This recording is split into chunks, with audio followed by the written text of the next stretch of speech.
কেননা দুনিয়া জানে যতক্ষণ না আমাকে আপনাকে আল্লাহ ও রাসূলের থেকে দূরে সরানো যাবে ততক্ষণ পর্যন্ত আমাকে আপনাকে এই দুনিয়ার কেউ স্বীকার করতে পারবে না। এ নওজওয়ানেরা, আমার আব্বা জানেরা, মায়েরা, বোনেরা, যুবকেরা, মন দিয়ে শোনে।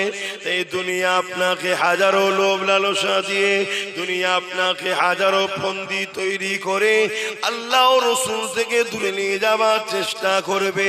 কেউ একেবারে আপনার ঈমানকে লুটে লিবার প্ল্যান করবে, কেউ আপনাকে দুনিয়া জমিনে যে কাজ করলে আল্লাহ ও রাসূল নারাজ হবে ওই হারাম কাজের সঙ্গে আপনাকে লিপ্ত করাবার চেষ্টা করবে।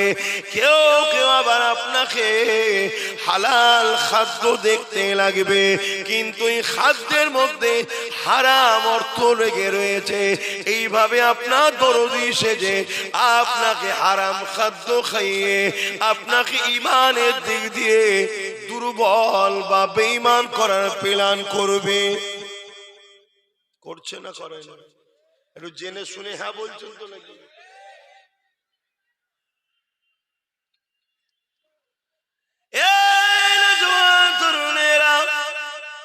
তাই আমি আপনাদেরকে বলবো, নফসকে কন্ট্রোল করুন। এই রমজান মাস আসছে, এই মাসের জন্য আল্লাহ দিয়েছে তাকওয়া পরহেজগারি হওয়ার জন্য, তাকওয়া করার জন্য, যাতে করে আমার আপনার হৃদয়ের মধ্যে আল্লাহ পাকের ভয় আসে। আল্লাহ, এটা তাকওয়া। আপনি রোজা রেখেছেন কি রাখেন না পৃথিবীর কেউ জানে? এটা আল্লাহর সঙ্গে ডাইরেক্ট কানেকশন। কিন্তু যে রাখছে, কেন রাখছে? আল্লাহর ভয়, আল্লাহর হুকুম, আল্লাহর ভালোবাসায়। এই খিদেকে যে দমন করতে পারবে সে নফসে আম্মারাকে দমন করলো। এজন্য রমজান মাস আল্লাহ দিয়েছে আমাদেরকে তাকওয়া পরহেজগারি হওয়ার জন্য। এত কথা বলছে কারা?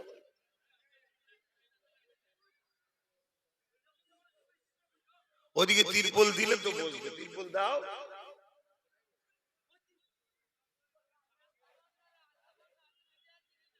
তিরপল আছে কোনে? তিরপল দাও না। আর কথা তো ওইখানে বললে আমি শুনতে পাচ্ছি না, এখানে শুনতে পাচ্ছি। এখানে কি কথা বলছে?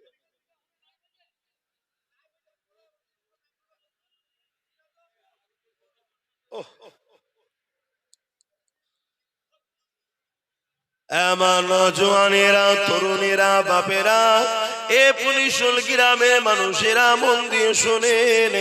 এই দুনিয়া আমার আপনার জন্য দুদিনে চিরস্থায়ী নয়। আজ আছি কাল নাই। তরুণেরা, আল্লাহ আমাকে আপনাকে দুনিয়ায় পাঠিয়েছে, আমাকে আপনাকে পরীক্ষা নিবার জন্য পাঠিয়েছে। এই পরীক্ষা হলো একটাই পরীক্ষা, বান্দারে তোর কাছে সব থেকে আগে আমি আল্লাহ কিনা না অন্য কেউ আমার থেকে বেশি তোর কাছে প্রাধান্য পাবে।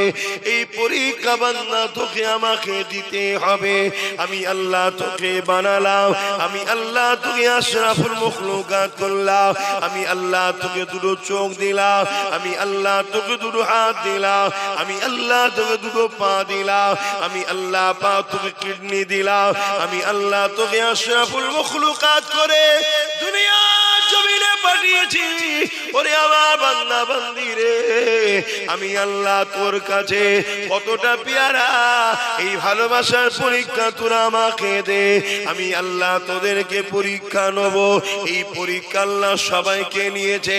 এই পরীক্ষায় যারা সব কিছু থেকে বেশি আল্লাহকে গুরুত্ব দেবে, আল্লাহ পাককে প্রাধান্য দেবে, আল্লাহর মহব্বত সব কিছুর উপরে হবে, আমার আল্লাহ তাদেরকে পেয়ারা বান্দা বান্দি ঘোষণা দিয়ে তাদের জন্য পুরস্কার হিসাবে আল্লাহ পাক জান্নাত রেখেছে।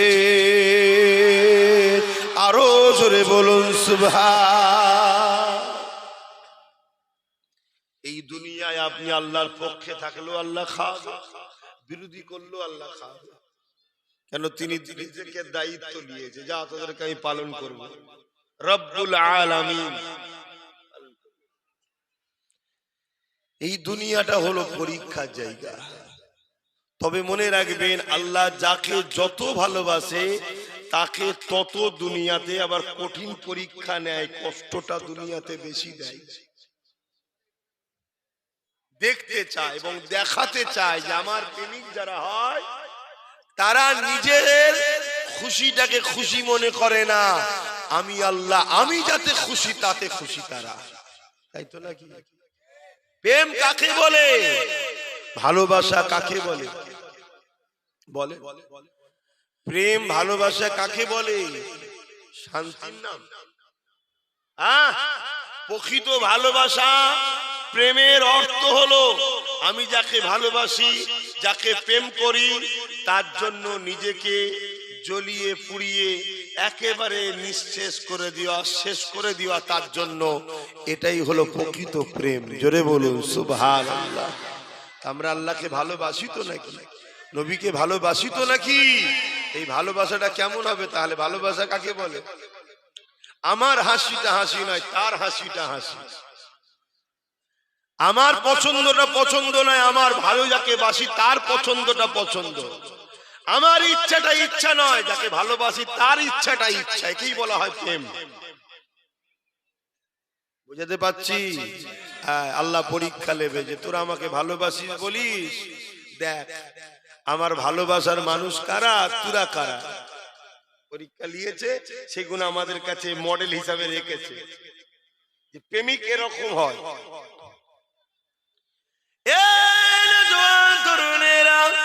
ওই প্রেমিকদের মধ্যে থেকে একজনের নাম আপনাদের কাছে বলি, যিনি আমার আপনার সকলের আব্বা জান হয়, হযরতে নবী ইব্রাহিম আলাইহিস সালাম।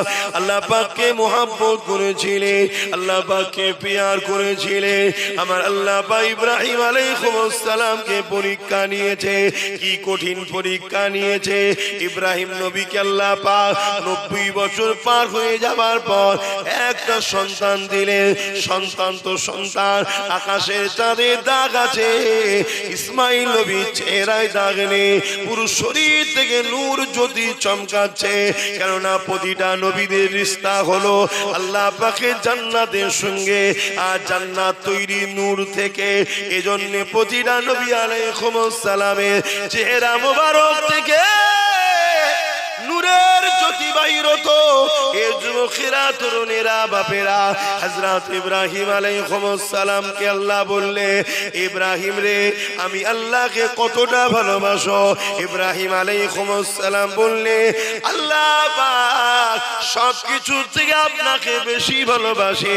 আমার আল্লাহ বললেন, ইব্রাহিম রে, তাহলে তোমার সবকিছু থেকে আমার পরে তোমার কাছে সব থেকে যেটি বেশি প্রিয়, তোমার সন্তান। ওই সন্তানকে আমি আল্লাহ আমার খুশির জন্য নিজে হাতে করে কুরবানি করো।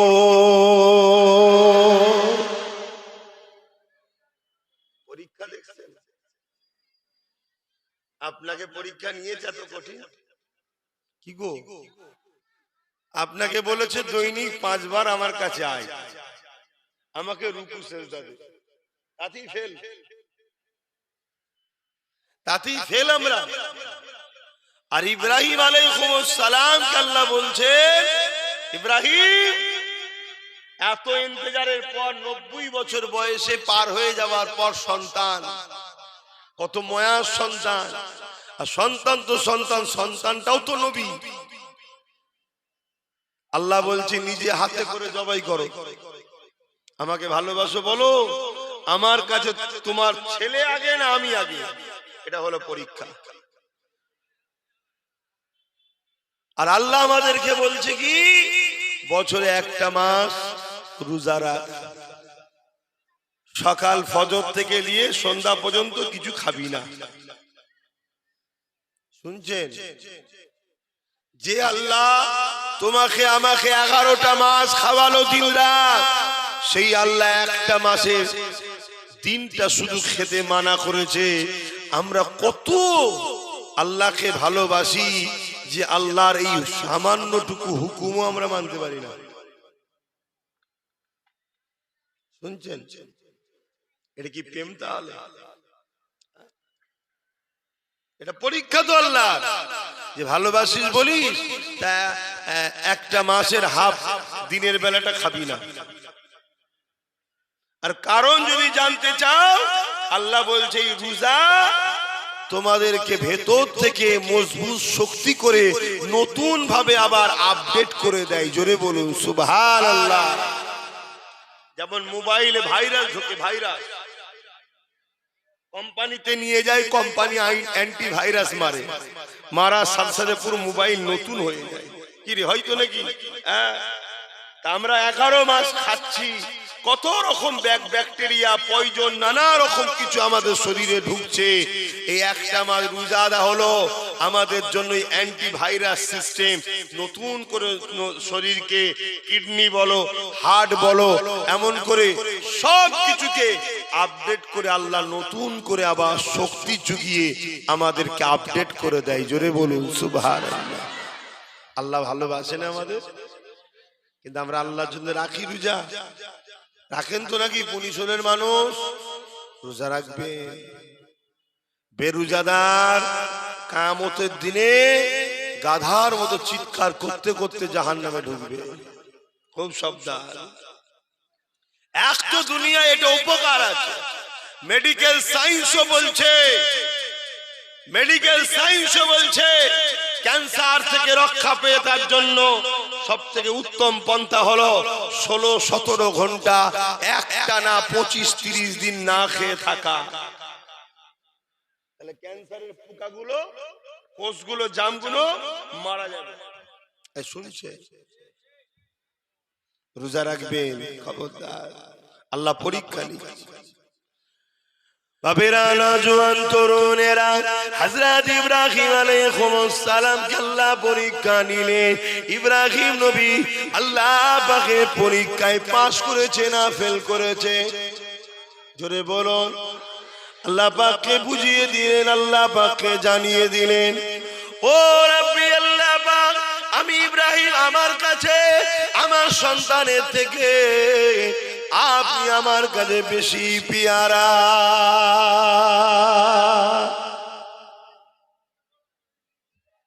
একটা মানুষের কাছে ধন দৌলত, সন্তান, নিজের জান, এইগুলোই তো নাকি সব দিক দিয়ে ইব্রাহিম নবীকে আল্লাহ পরীক্ষা নিয়েছে। আর সব দিক দিয়ে ইব্রাহিম নবী পাস করেছে। মালের পরীক্ষা নিয়েছে, ধন দৌলতের সব দিয়ে দিয়েছে। সন্তানের পরীক্ষা নিয়েছে, সন্তানকে নিজে হাতে করে জবাই করেছে। কিন্তু আল্লাহ ওই ছুরিটাকে সন্তানের গলায় না দিয়ে জান্নাতের দুম্বার গলায় আল্লাহ দিয়েছে। ইব্রাহিম নবী চালিয়ে দিয়েছে। বিসমিল্লাহ, আল্লাহু আকবার। চোখ বাঁধা, রক্ত ফিসকিরিতে বেরিয়েছে। ইব্রাহিম নবী চোখ খুলে আসমানের দিকে চেয়ে বলছে, আল্লাহ, ইব্রাহিম আপনাকে ভালোবাসে, সন্তানের থেকে নয়। সন্তানকে বেশি ভালোবাসে না, সন্তানের থেকে আপনাকে বেশি ভালোবাসে। জোরে বলুন সুবহানাল্লাহ। জমিনের দিকে তাকিয়ে দেখে ছেলে পাশে দাঁড়িয়ে আছে, দুম্বা জবাই। গায়েবী আওয়াজ হলো, ইব্রাহিম, আমি আল্লাহ পরীক্ষা নিয়েছি, তুমি পাস করেছো, আমি খুশি হয়েছি। জোরে বলুন সুবহানাল্লাহ। যাও, তোমার সন্তান তোমাকে দিয়ে দিলাম, নিয়ে যাও।